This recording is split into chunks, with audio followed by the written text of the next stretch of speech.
l'année 2024 s'est terminée à 240 000 euros hors taxe, donc 290 000 euros TTC. Et là, en 2025, est-ce que tu as une prévision, un objectif ? Je pense que je pourrais faire l'objectif, ça serait de faire 400 000 euros hors taxe. Avec le bootcamp, j'ai compris que non, en fait, aujourd'hui, tu peux être un entrepreneur dans ta chambre, un artisan d'Internet, et faire des centaines de milliers d'euros par an, voire par mois. Hein. J'en connais 2024, j'ai fait 4,5 millions d'impressions. En 2023, j'en avais fait à peu près pareil, 5 millions. Du coup, j'ai fait mon premier webinaire en octobre 2023. J'avais fait un petit peu plus de 20 000 euros. Et là, je me suis dit, ah ouais. Sur un webinaire. Sur un webinaire, ouais.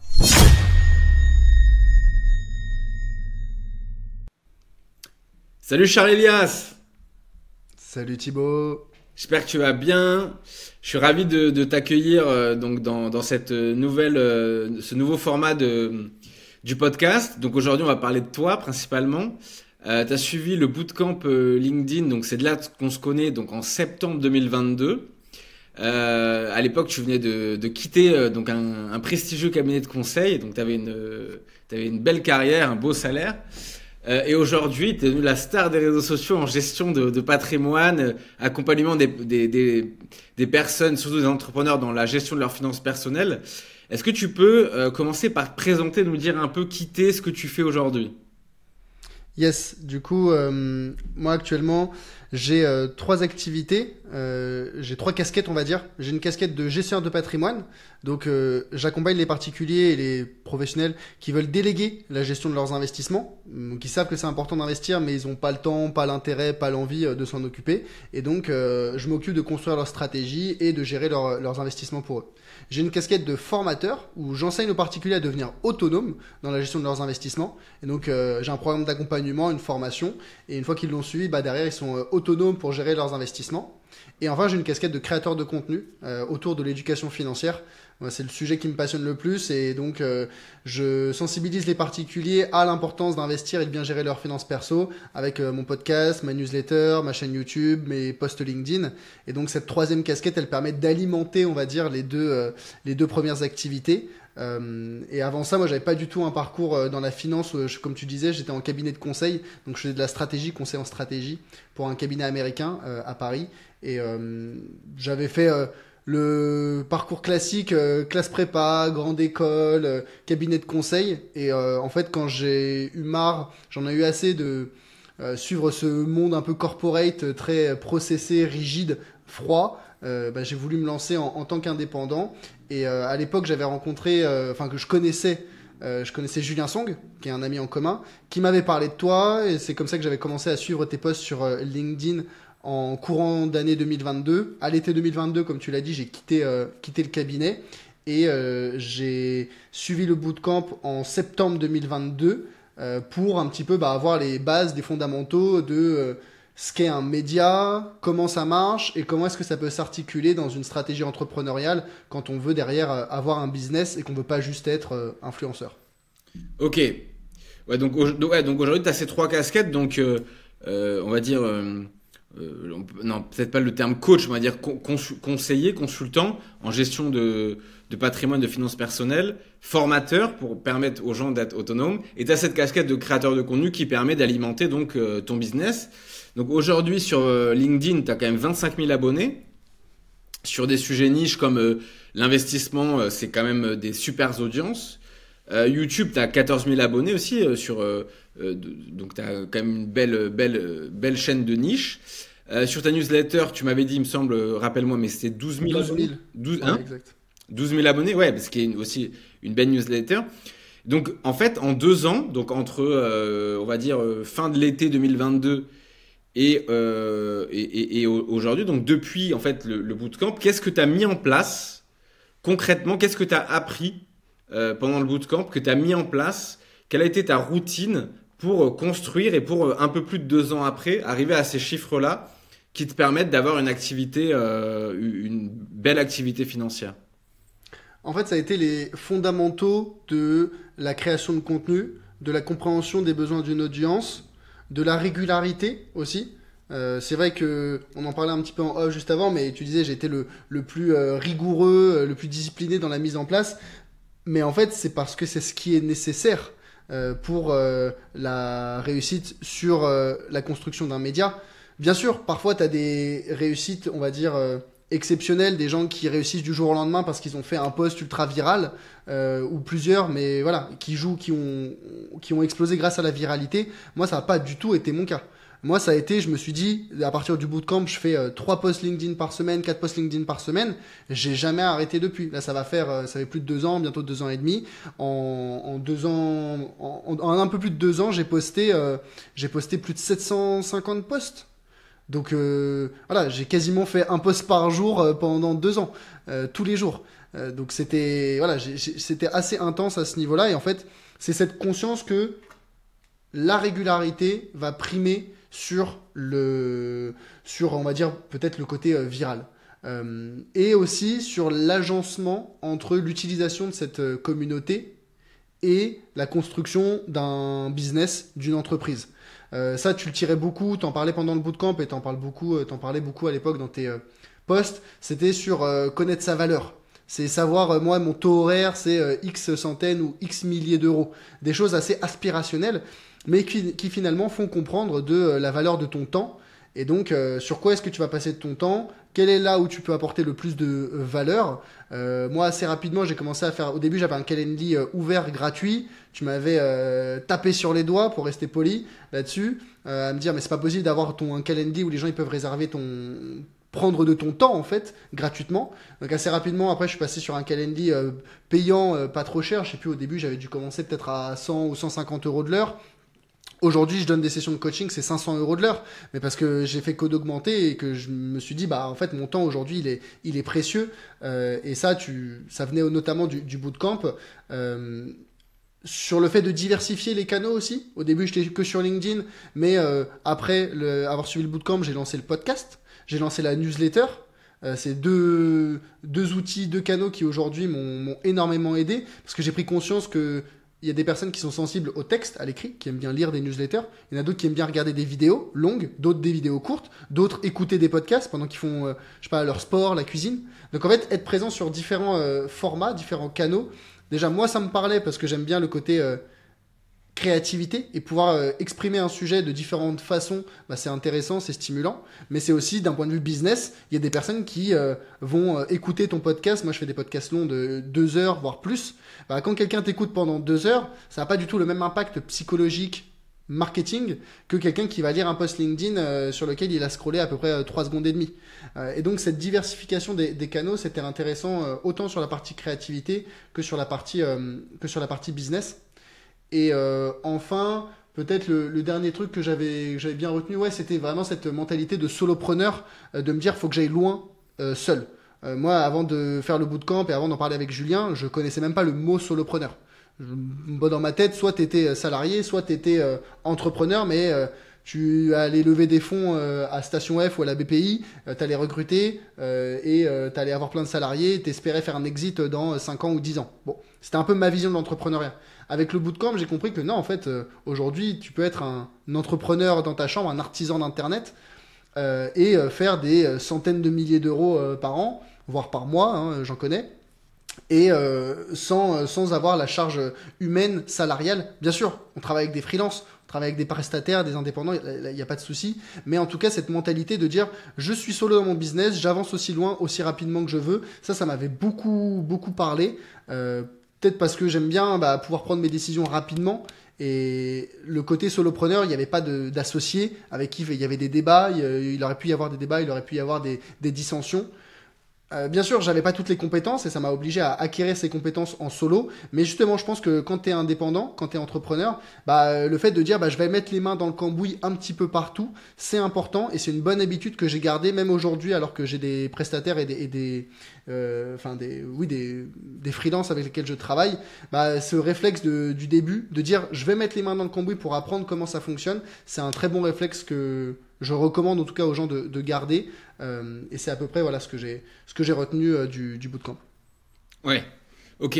Donc là, il y a eu là je retiens 3 éléments de ce que tu m'as dit. Donc il y a ton écosystème médiatique, hein, donc on a dit tes posts LinkedIn, ton Podcast, podcast YouTube. et ta newsletter. Donc ça, Ouais. je vais y revenir. Deux, tu m'as parlé de ton activité, donc de ton chiffre d'affaires. On va en parler un petit peu de l'évolution ensuite de ton chiffre d'affaires. Et trois, après, tu m'as parlé un peu de l'équipe, les gens avec qui tu travailles. Ça aussi, on va revenir dessus sur comment t'es passé, tu vois, de artisan un peu solo, tu vois, du web à organiser un peu pour développer ça. Ça va être intéressant d'une troisième partie. Donc, j'aimerais revenir sur ton écosystème médiatique. Donc aujourd'hui, tu as trois grandes briques, LinkedIn, tu as ton podcast, Le Grand Bain, ensuite qui se décline parce que tu as les épisodes longs sur YouTube et après tu fais des petits shorts. Alors il faudra voir si tu me diras aussi si ça marche bien sur les petites plateformes, enfin les petites plateformes, sur les plateformes TikTok, Insta, etc. Et tu as ta troisième brique, newsletter. Est-ce que tu peux m'expliquer un peu comment ça se nourrit? Est-ce qu'il y a des gens qui viennent de la newsletter et qui t'achètent directement? Est-ce que c'est des gens qui découvrent par le podcast? Tu vois, c'est quoi un peu l'enchaînement, les briques de tout cet écosystème vers tes offres?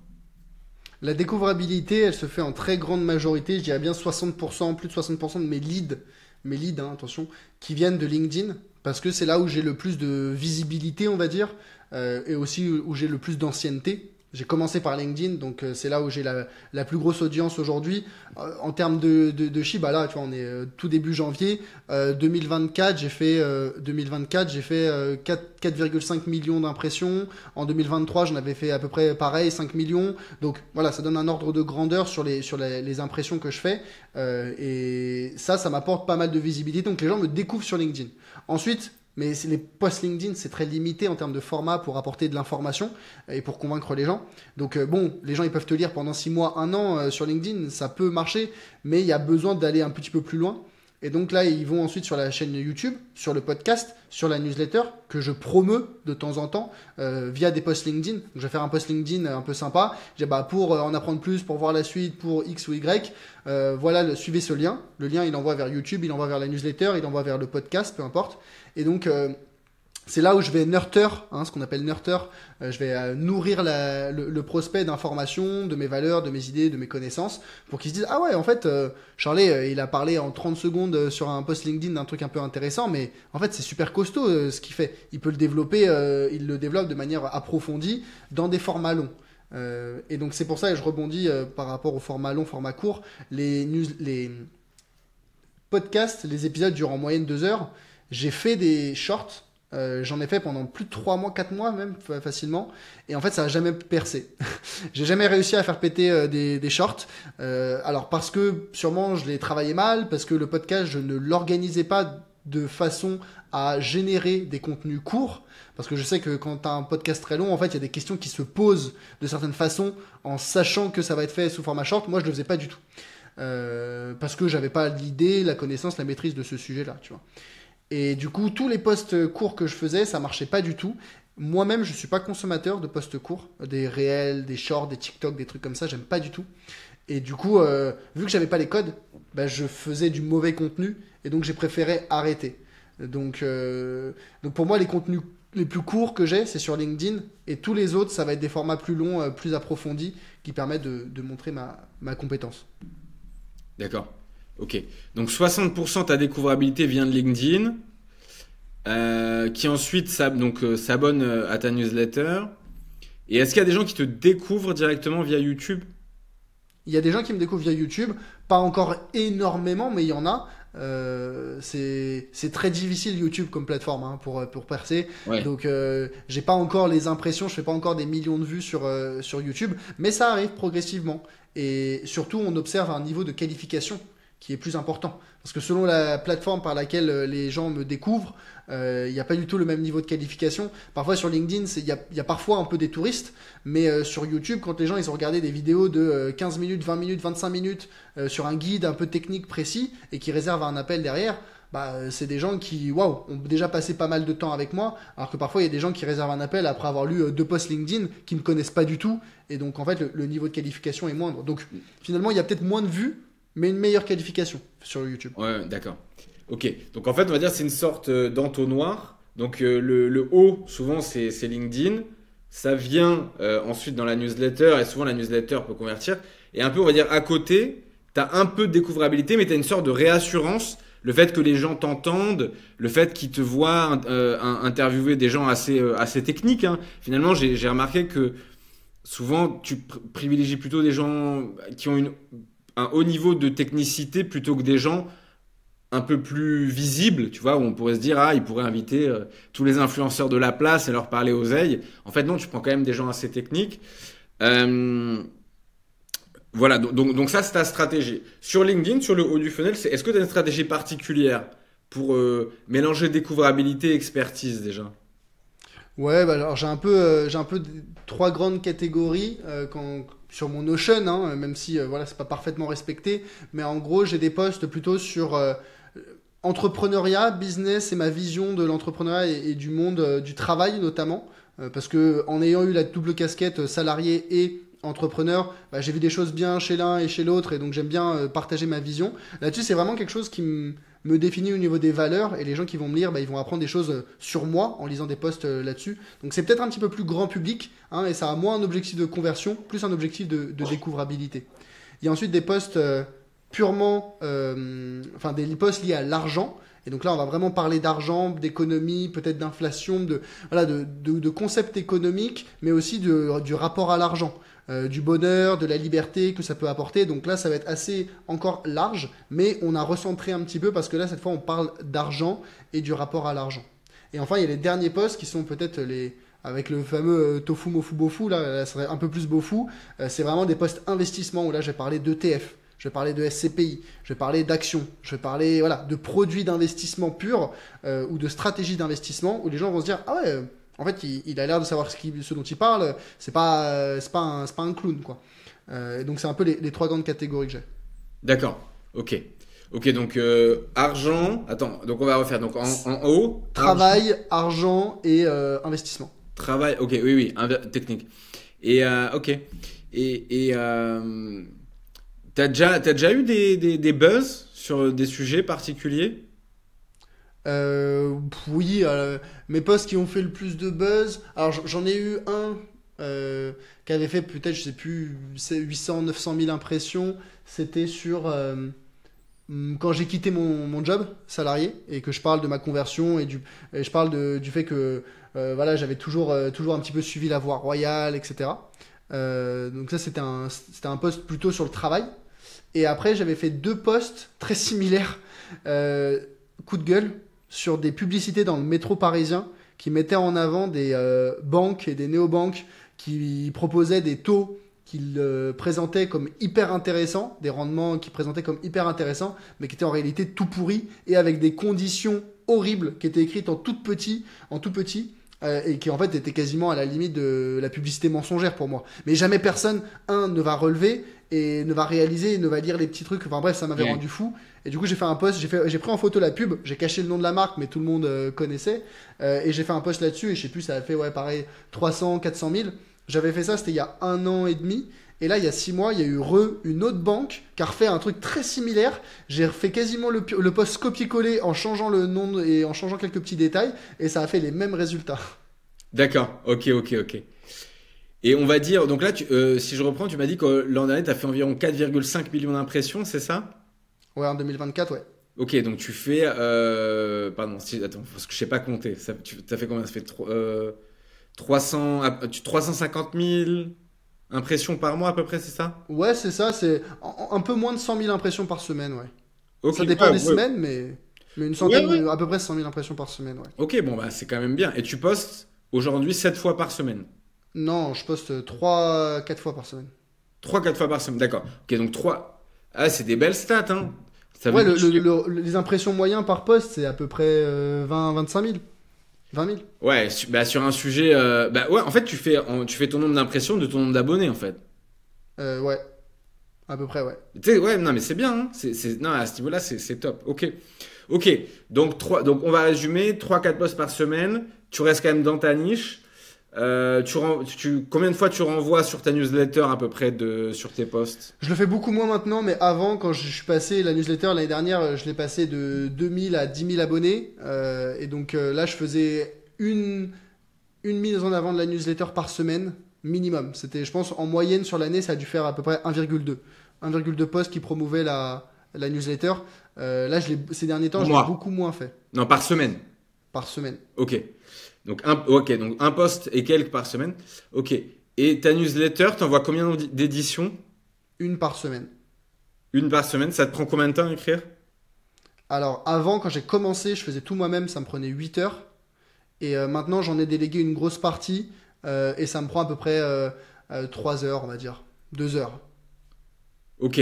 Ouais, c'est du boulot quand même, hein. C'était énormément de boulot, c'est pour ça que j'ai délégué, parce que je passais une journée par semaine en fait sur la newsletter. Mais les gens, c'est pour ça que je suis pas. Tu vois, en un an, j'ai pris 8000, 9000 abonnés sur la newsletter. Enfin, même plus en fait, oui, quasiment plus. Donc c'était. Voilà, je passais beaucoup de temps dessus et j'avais des résultats, mais aussi d'un point de vue purement business, c'était pas non plus. Enfin, c'était pas cohérent, on va dire. Enfin, c'est pas rationnel. D'accord. Et le podcast, comment tu le situes dans ton écosystème, dans ton écosystème, à quoi ça sert, qu'est-ce que ça t'amène, qu'est-ce que ça t'apporte, combien de temps ça te prend et combien ça te coûte aussi? Ouais. Le podcast, initialement, je l'avais fait par curiosité personnelle, stimulation intellectuelle et par l'envie de rencontrer des gens un peu connus dans le secteur. Ça, j'étais effaré parce que d'ailleurs, l'idée de venir faire un podcast m'était venue du bootcamp, hein, mais je m'étais dit, je vais proposer à des gens un peu connus dans le secteur de faire des podcasts déjà parce que bah, j'avais envie de parler à ces gens-là. Littéralement, c'était une envie honnête et sincère. Et je pense que ça s'est ressenti dans les épisodes. Les gens sentaient que j'avais vraiment envie de parler à la personne, que je l'invitais pas juste parce qu'elle était connue ou autre. Et surtout, j'étais surpris que en fait, les gens acceptaient très rapidement. Et j'avais pas de podcast. Les premières personnes que j'ai contactées, j'avais pas de podcast et je leur disais, bah, je lance un podcast. Est-ce que tu veux, venir sur mon podcast? Et j'avais des personnes déjà un peu connues qui sont venues, qui ont accepté direct, quoi. Donc je l'avais fait pour moi déjà, et aussi parce que bah, je pensais que mes questions et les discussions qu'on allait avoir pouvaient intéresser les gens et aller apporter un format autre, hein, on en a parlé plus tôt, un format différent des posts LinkedIn que je faisais déjà. J'avais pas encore la newsletter à l'époque, il y avait juste les posts LinkedIn. Donc le podcast, voilà, c'était pour moi et parce que ça permettait d'avoir un format beaucoup plus long. Et après, bah, ce que ça prenait en termes de temps, c'était fallait aller au studio. Alors non, pardon, au début j'enregistrais tout en visio. Donc en fait ça m'avait quasiment rien coûté. J'avais acheté un micro à l'époque qui coûtait je sais plus 100 euros et j'utilisais Zencaster et je faisais le montage moi-même. Donc ça prenait beaucoup de temps. Je sais plus combien de temps je faisais passer par épisode, mais je passais peut-être une heure, au moins une heure et demie à préparer. L'enregistrement, c'était peut-être une heure et demie. Donc ça fait 3 heures. Après, je faisais le montage. J'en avais au moins pour genre 2 heures, on va dire. 5 heures. Et après, toute la préparer, la communication, etc. Ouais, je pense que je passais au moins 6 heures par épisode, facilement. Mais par contre, au niveau coût, c'était assez restreint. Et j'ai fait ça pendant un an, je pense. Ouais, pendant un an, j'étais quasiment un peu moins de ma chambre à faire des podcasts en vidéo, enfin en audio uniquement au début. Et après, j'ai fait aussi quelques visios. Et après, je me suis dit, non, mais la visio, c'est sympa, mais la qualité du micro de l'invité est pas toujours top. Je vais faire en studio. Et donc là, après, je suis passé en studio. Et en studio, bah, du coup, c'était pas le même prix. Là, l'enregistrement dans un studio pour 2 heures, c'était à peu près 250 euros. Et vu qu'il y avait de la vidéo, j'ai demandé à des monteurs vidéo cette fois-ci. Et là, les monteurs vidéo, pour un épisode de podcast, ça coûte à peu près 250 euros pour l'intro, pour voilà, les cuts, etc. Et donc, ça revient à peu près à 500 euros par épisode. 550, 540 si tu prends en compte la miniature pour YouTube. Donc c'est un budget. Mais pour les gens qui démarrent, je dis, mais t'as pas du tout besoin de ça, quoi. Moi, au début, je faisais tout. Je faisais les miniatures, le montage, l'enregistrement. Bref, quand tu démarres et que t'as pas de sous, c'est vraiment pas dérangeant de faire un contenu, on va dire, un petit peu plus roots. Ok, donc là aujourd'hui, un épisode entier, le studio compris, la minia, le montage, publié sur YouTube, 550 euros. À peu près, ouais. Ouais. Et c'est quoi la fréquence? Tous les 15 jours. D'accord, ok. Et t'en as publié combien en tout? Un peu moins d'une soixantaine, là. Ça commence à faire, hein? Ça fait des sous, bien sûr que ça fait des sous. Mais je t'ai dit, pas tout était en studio. Il y a à peu près la moitié, peut-être, un peu moins, je pense, qui était en studio. Mais bon, c'est quand même c'est un investissement. Et voilà, parce que l'activité a évolué comme elle a évolué, je peux me le permettre. Mais elle n'aurait pas évolué aussi vite. Bah, j'aurais continué à faire peut-être juste des enregistrements depuis ma chambre. Voilà, on fait avec ce qu'on a. C'est le principe de l'entrepreneuriat. Je disais, ça commence à faire, c'est-à-dire 60, je veux dire, ça commence à être un beau nombre d'épisodes, en fait. Ouais, bah, c'est pas évident, hein, mais voilà, et du coup, peut-être pour répondre à quoi ça sert, voilà, ce que je te disais tout à l'heure, c'est renforcer la connexion avec le prospect. Vraiment, moi, je me suis rendu compte, j'ai vu un gros différentiel de qualification des gens, et notamment de profondeur des messages entre avant lancer le podcast et après avoir lancé le podcast. Quand les gens me contactaient sur LinkedIn, bah, ils avaient lu quelques posts, ok, mais ils n'étaient pas non plus engagés, investis de manière très approfondie. Par contre, des personnes qui ont écouté 1, 2, 3, 10, 60 épisodes de podcast de 2 heures, donc j'ai passé des centaines d'heures dans leurs oreilles, mais là, ça n'a rien à voir, quoi. Les gens, ils te connaissent, c'est tes copains, enfin, toi, t'es leur copain, voilà, c'est vraiment très important, la différence. Tu sens vraiment la différence entre quand les gens ils t'entendent et ils te voient en podcast versus quand ils te lisent que sur LinkedIn?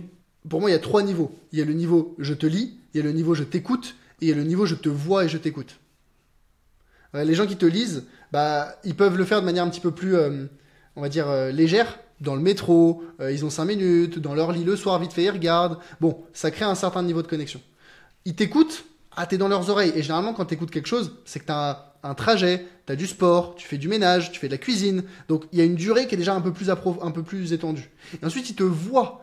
Et donc là, ils ont leur concentration. Voix, j'entends, pour des formats longs, hein, pas pour des formats courts. Mais moi, mes épisodes de podcast, ils sont filmés. Mes vidéos YouTube, elles sont enfin, vidéo aussi. Donc, quelqu'un qui te donne son attention complète, parce que quand tu regardes et que tu écoutes quelque chose, généralement, c'est difficile de faire 36 choses en même temps. Hein, ou bien sinon, c'est que tu t'écoutes pas vraiment l'un ou l'autre.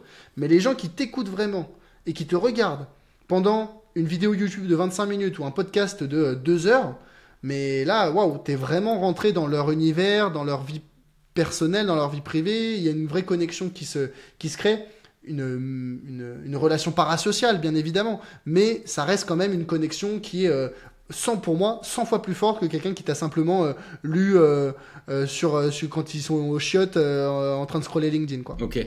Ouais, ok. Donc le niveau de confiance, quand les gens viennent te parler, qui sont qualifiés et qui te parlent de tes podcasts, il est bien plus haut. Ouais, complètement. Ok. Podcast et YouTube. Oui, podcast et YouTube, bien sûr. Ouais, ok. Et pour finir sur le podcast, donc je vais te poser 2 questions. En fait, par rapport à ce que tu as gagné, par rapport à tes invités, est-ce que tu as pu récupérer peut-être des leads de leur audience? C'est-à-dire qu'en fait, les gens t'ont découvert par eux. Est-ce que ça t'a fait monter ton nombre d'abonnés en plus du fait que les gens qui te connaissaient t'écoutaient? Est-ce que ça t'a ouvert peut-être d'autres portes, que certains invités t'ont amené, tu vois, t'ont ouvert des portes à d'autres invités? Est-ce que tu as eu peut-être des invitations en podcast? Je sais pas. Tu vois, par le fait que les gens que tu as rencontrés, en fait. Ouais, bien sûr. Bah ça, c'est la sérendipité de tes invités. Et à la fin de chacun de mes épisodes, je demandais à l'invité, est-ce que tu as une suggestion pour un futur invité sur le podcast? Je l'ai fait à tous mes invités, à tous les épisodes. Donc en fait, j'ai on va dire un back catalogue d'invités qui est hyper long, à qui je pourrais avoir un accès privilégié parce que je peux passer par, généralement c'est un ami, tu vois, à mon invité, il va recommander quelqu'un qu'il connaît bien, et donc si jamais c'est quelqu'un de top avec qui j'avais envie de parler, bah hop, je repasse par mon invité pour lui dire, ah, tu peux nous mettre en contact, et généralement quand il y a une mise en relation, ça passe beaucoup mieux que quand tu contactes directement la personne. Et donc ça m'est arrivé comme ça d'avoir plein d'invités, et d'avoir des invités un petit peu plus connus. Bah j'ai eu, tiens, typiquement, il y a Mounir Lagoun, je sais pas si tu vois qui c'est, de Finari. Si. Voilà, et ben lui je l'ai reçu sur le podcast, je l'avais contacté direct. À l'époque il n'avait pas encore trop pété, et du coup il est venu avec grand plaisir sur le podcast, et à la fin je lui avais demandé un contact de William Higon, qui est le gérant de fonds numéro 1 en France. Donc on l'appelle le Warren Buffett français. Le gars c'est un ponte, il est extrêmement fort, brillant et connu, mais intouchable. Le gars il a 70 ans, enfin tu vois, c'est des univers très éloignés. Et en fait, je suis passé par Mounir pour avoir le contact. Et William est venu dans mon podcast. Donc on a fait un épisode et l'épisode a super bien marché. Il a fait je sais pas combien 50 000 vues sur YouTube. Donc c'était un très bon podcast. Et voilà, j'ai eu ce genre d'opportunité. J'ai reçu Mathias Bacchino de Trade Republic. Avec qui maintenant je travaille, pas quotidiennement, mais presque quoi. Maintenant je suis ambassadeur Trade Republic et on fait du sponsoring ensemble, de l'affiliation. Enfin voilà, c'est une super boîte et des super valeurs. Et j'ai commencé à travailler avec eux après l'enregistrement avec Mathias. J'ai reçu, je sais pas moi, il y a eu qui d'autre? Il y en a eu plein, tu vois, même Mounir, Edouard Petit, Xavier Delmas aussi de Zone Bourse. Voilà, j'ai eu plein d'invités qui étaient super. Autant d'un point de vue compétence que d'un point de vue humain, et qui derrière m'ont ouvert d'autres portes ou avec qui j'ai pu faire d'autres activités, d'autres business. Ok. Ouais, donc conseiller le podcast, en tout cas, bien pour le network. Je te propose de parler un peu plus de finances, de performance.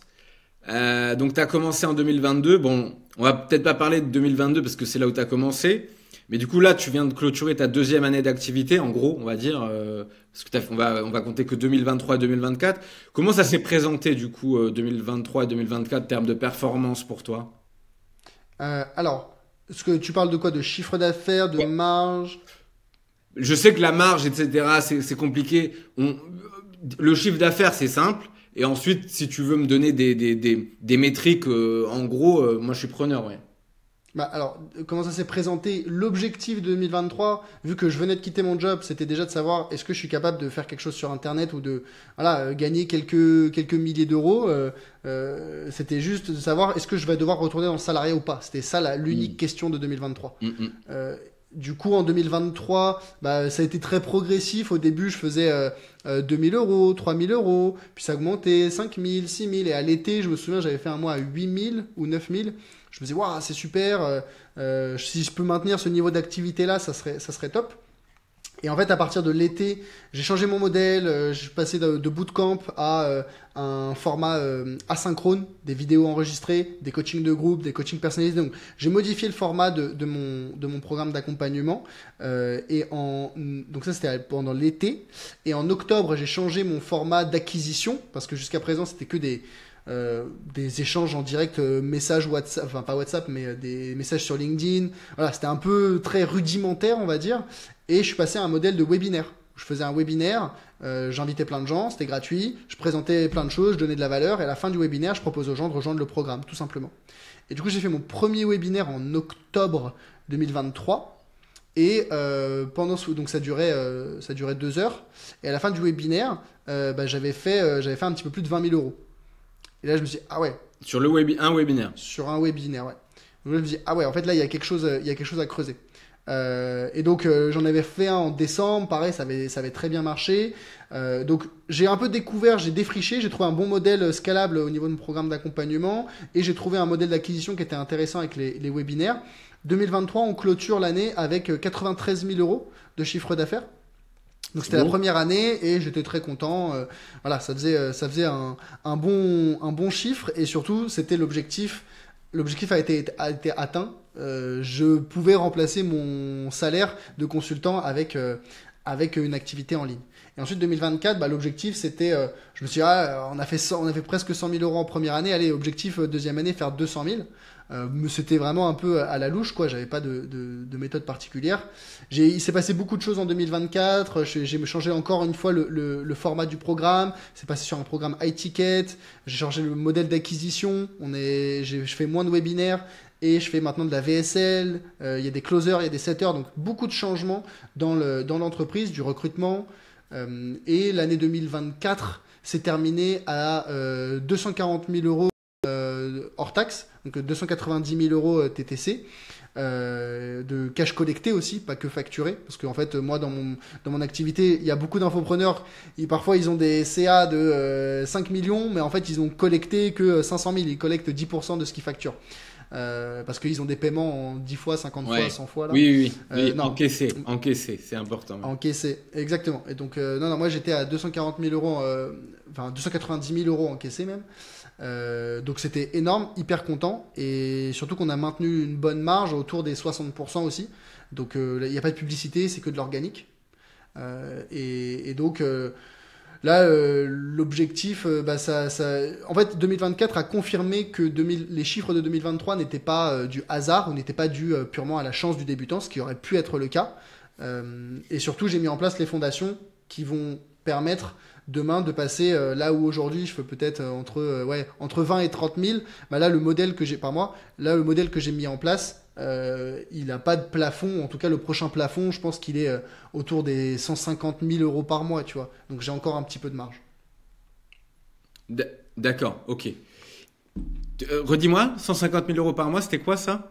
Ça, pour moi, c'est le plafond que je pourrais atteindre avec le modèle actuel sans rien changer au modèle. Ok. Ok, d'accord. Là, donc, on est en 2024, tu viens de clôturer une année à 240 000 euros hors taxe, ce qui est quand même une très très belle deuxième année. Et là, en 2025, est-ce que tu as, je sais pas quel mot on va utiliser, une prévision, un objectif? Ouais, j'ai fait un compte d'exploitation prévisionnel. Je pense que je pourrais faire l'objectif, ça serait de faire 400 000 euros hors taxe. Ouais, ce qui est propre. En troisième année, très très propre. Ouais. Voilà. Je pense que c'est faisable et toujours parce que oui, je suis entrepreneur, mais en fait tout ce dont on a parlé au début, c'est pas du tout négligeable. Quand je parle de la créativité, de la stimulation intellectuelle, moi c'est des choses qui sont importantes pour moi. Et l'année 2024, j'ai passé très peu de temps à lire. Et ça, c'est quelque chose qui me frustre. Lire des trucs peut-être business, mais parfois juste des romans ou juste des choses qui, moi, j'aime bien lire. Et l'année dernière, j'ai très peu lu parce que j'étais trop à fond dans le business. Bah, cette année, j'aimerais pouvoir passer un peu plus de temps à lire sur la partie créativité. Pareil, passer un petit peu plus de temps sur la création de mes contenus, alors que l'année dernière, j'étais très focus sur mettre en place des principes business. Donc oui, je veux continuer à faire de la croissance, mais je veux aussi passer du temps sur des choses qui sont importantes pour moi, la lecture, la créativité, la stimulation intellectuelle, et pas que faire business. D'accord. Alors, écoute, comme tu l'as dit, et c'est moi qui l'ai dit, tu as été un des meilleurs exécutants, peut-être le meilleur exécutant que j'ai eu dans tous les élèves du bootcamp. Hein. Finalement, quand tu vois là, c'est pas compliqué, ce que je leur dis, c'est tu fais du LinkedIn tous les jours, un podcast vidéo de niche sur ton sujet, plus une newsletter toutes les semaines. C'est ce que tu as fait. Mais le plan est facile, mais c'est comme les abdos, c'est difficile.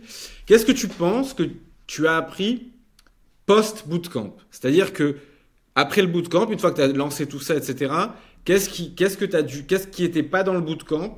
Qu'est-ce que toi, tu as dû mettre en place pour passer à l'étape d'après dans ton business? C'est-à-dire, une fois que le média était bien, la livraison était bien, qu'est-ce que tu as rajouté? Qu'est-ce que tu as appris après dans le dur un peu?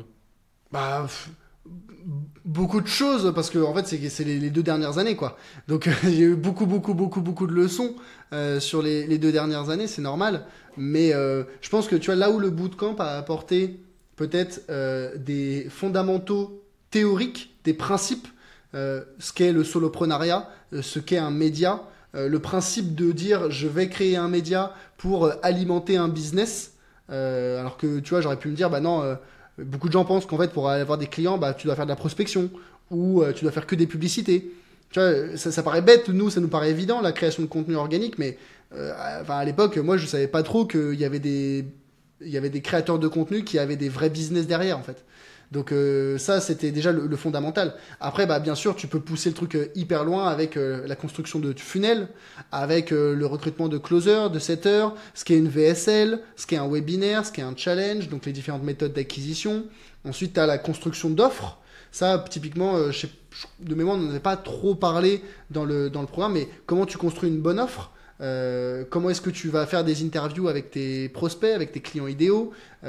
Comment est-ce que tu vas améliorer ton produit aussi? Comment est-ce que tu vas le rendre scalable? Parce que là, le bootcamp que je faisais avant, je pense que j'avais eu l'idée justement parce que ce qu'on avait fait ensemble, c'était un bootcamp. Je me suis dit, je vais faire un bootcamp, quoi. Je connais que ça.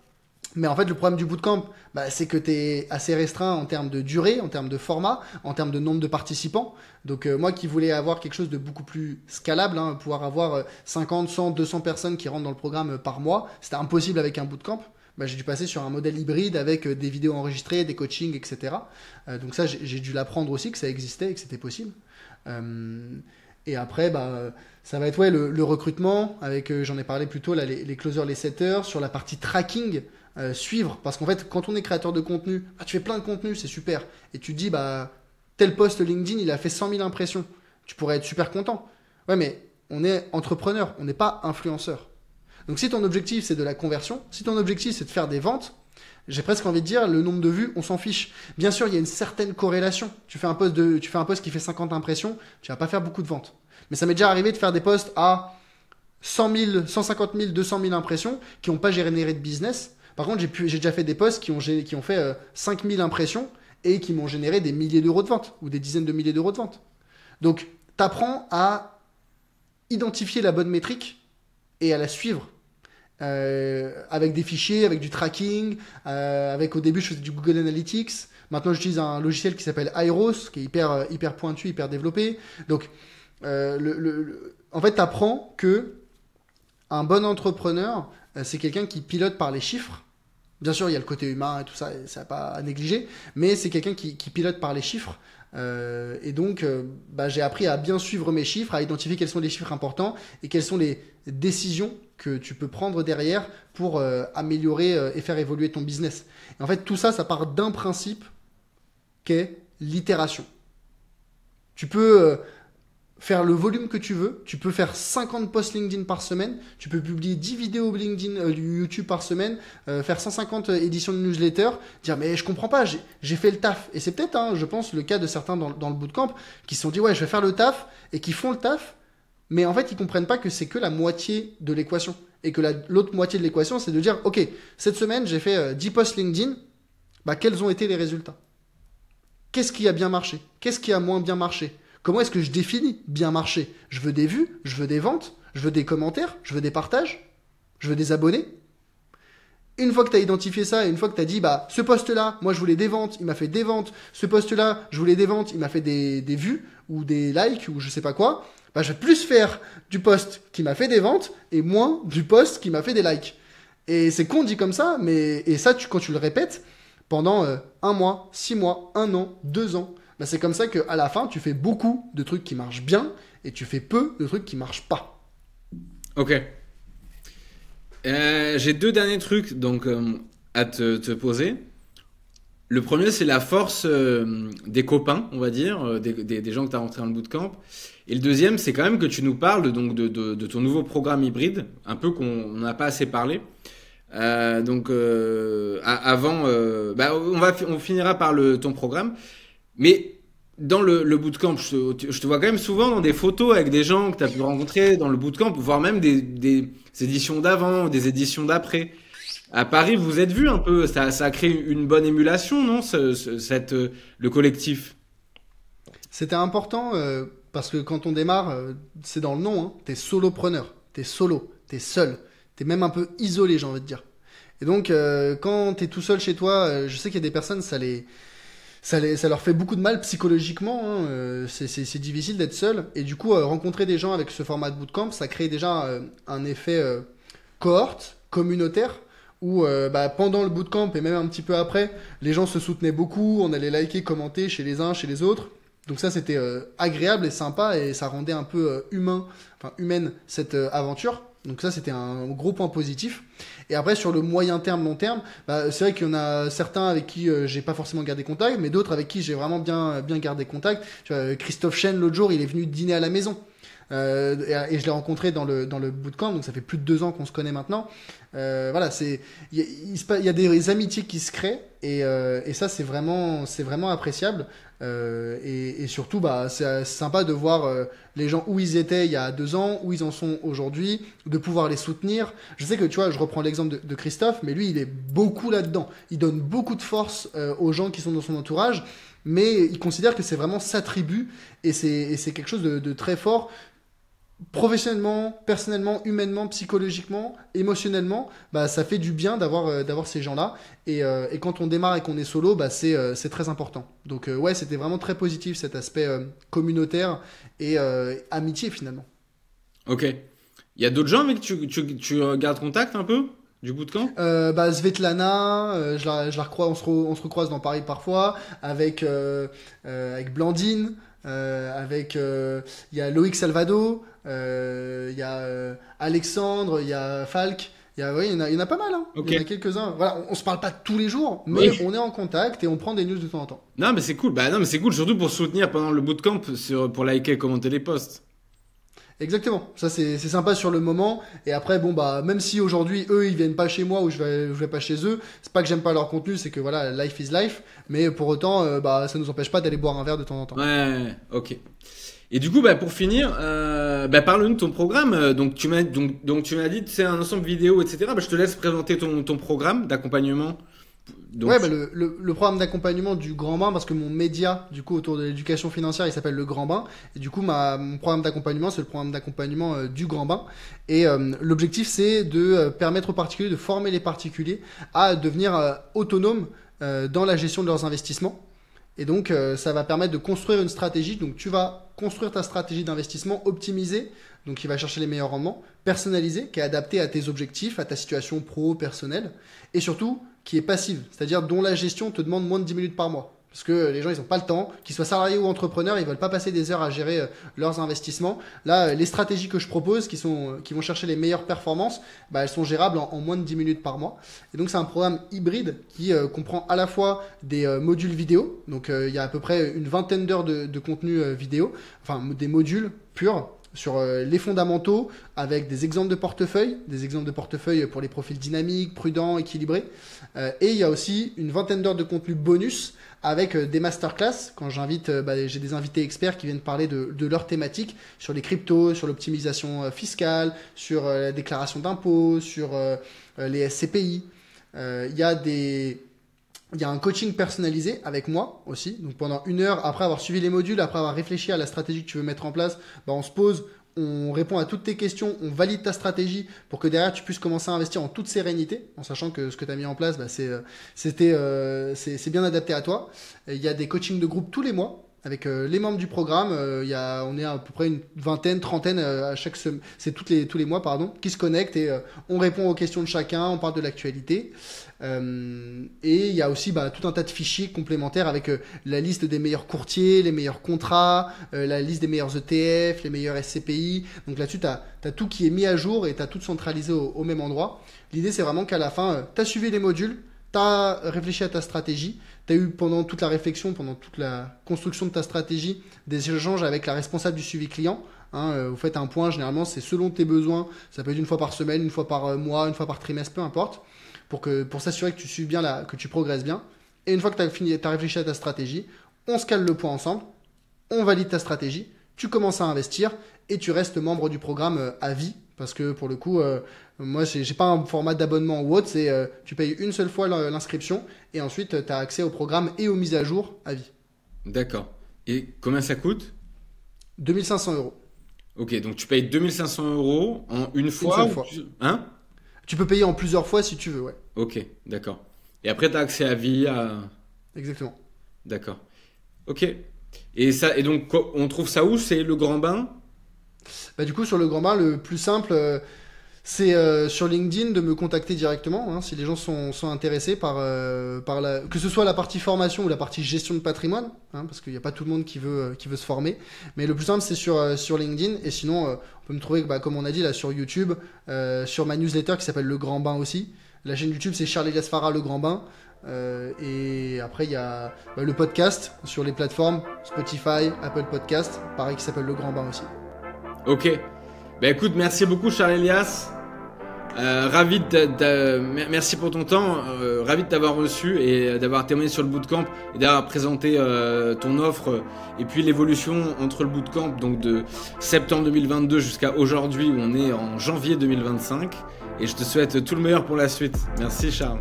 Merci Thibaut. Et peut-être le dernier mot, c'est pour dire, déjà je veux dire franchement, merci, parce que comme je t'avais déjà dit, si tu t'étais pas lancé dans le soloprenariat, Julien ne se serait pas lancé, et moi du coup je me serais pas lancé non plus. Donc c'est quand même en partie grâce à toi, et avec tous tes posts un petit peu sur la philosophie du soloprenariat et sur le fait de prendre conscience de la valeur de son temps, que j'ai pu en tout cas démarrer comme j'ai pu démarrer, et qu'ensuite j'ai eu cette position fixe qui m'a permis d'évoluer assez vite. Donc je voulais encore te remercier. Merci, ça fait plaisir. Plaisir partagé. Merci Charlie, salut. Ciao, à bientôt.